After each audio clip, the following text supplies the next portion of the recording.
These are areas open to all nations and no single state has sovereignty. Activities are governed by principles of freedom of navigation, overflight, fishing and scientific research. So that's where she was operating in. There are no laws there, let alone cloning laws there. So does that mean that government funding could go and projects happening in the high seas because they're outside of the jurisdiction of the US? I would say yes. Then you have a thing called the area. This refers to the seabed and ocean floor beyond national jurisdiction, where resources are considered the common heritage of mankind. So this is this open space. Now, reading this, it occurred to me that not only do you have certain spaces within the plane of the world and areas of jurisdiction different, you have different jurisdictions on levels of depth.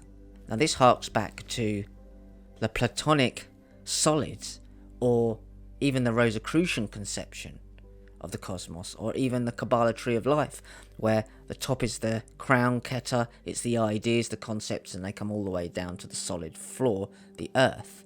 It's the falling down. And if you saw each of those levels with having different jurisdictions, the seabed has none.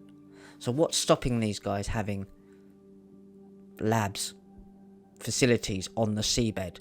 Because the cloning laws do not come into play there at all.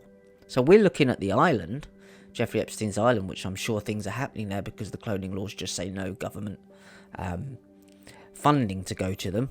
Private's fine. And New Mexico. But what's happening at the seabed? All of these guys have submersibles. They all have submarine licenses. You've got this Shekinah blue protection from the evil eye there. There's something going on, I believe, underwater and underland, and it has to do with cloning.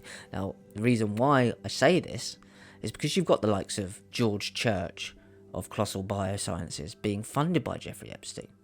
And there's other reasons, as we'll come to, that there's facilities around there that deal with DNA cloning.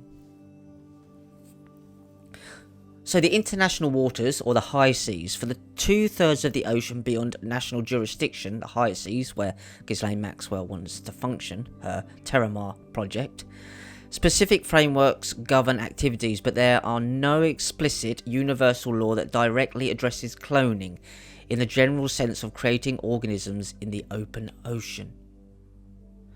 Instead, the focus is on regulating the use of marine sources and research.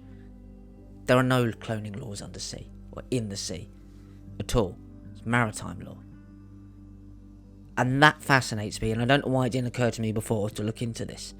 But you've got two sets of things there. So could they be coming up with the technology on land, but actually doing the cloning undersea? I believe they've been cloning humans for a long time. It's just a gut feeling. But all this technology and all these scientists, you've got Stephen Hawkins there, you've got all this transhumanist agenda, Romulus and Remus involved with Elon Musk at St. Bart's, his 13th son being called Romulus and Remus being two direwolves being a set of wolves, twins that were de-extinct by Colossal Biosciences, which is George Church, who was funded by Jeffrey Epstein.